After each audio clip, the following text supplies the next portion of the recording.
அப்படின்னா மொத்தத்துல நம்ம எல்லாருமே வாக்கு கேட்டு போய் மக்களை பார்த்து சந்திச்சு அவங்க வாக்களிச்சு ஆட்சிக்கு வரோம்.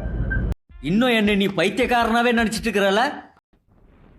ஏயா அம்மாவாசை முதலாளி, ஆபீஸுக்கு போறவன் தான் சூட்கேஸோட போறான். சவர தொழில் பண்ற உனக்குமா சூட்கேஸ்? நீங்க ஒண்ணுங்க சோன் பப்படி விக்கிறவங்க கூட தான் சூட்கேஸ் எடுத்துட்டு போறான்.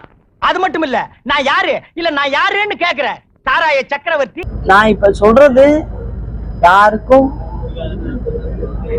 புரியாம இருக்கலாம், இல்ல புரிஞ்சும் புரியாத மாதிரியும் இருக்கலாம். முதலாளி, ஊருக்குள்ள நான் ஒரு மாதிரியானவங்க, 4 சங்கத்துக்கு தலைவர், பேட்டைக்கு பிஸ்தா, நான் என் கௌரவத்தை காப்பாத்திக்கணும்ல. அந்த மக்களை நீங்க நினைக்கணும்.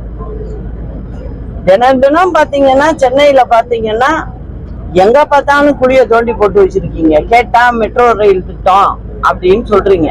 நல்ல பொழுதையெல்லாம் தூங்கி கெடுத்தவர்கள் நாட்டை கெடுத்ததுடன் தானும் கெட்டார். சிலர் அல்லும் பகலும் வெறும் கல்லாயிருந்து விட்டு அதிர்ஷ்டம் இல்லை என்று அலட்டி கொண்டார்.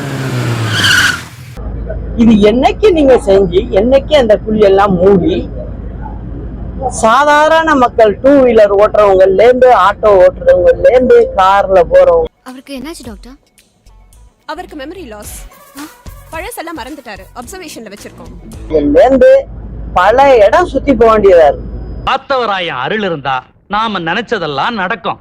காய்ச்சறது சாராயம், கும்பிடுறது காத்தவராயன் சாமி. வா முதலாளி, நீங்க பெரிய ஆளுங்கோ. இன்னும் என்ன நீ பைத்தியக்காரனாவே நினைச்சிட்டு இருக்கிற நீ?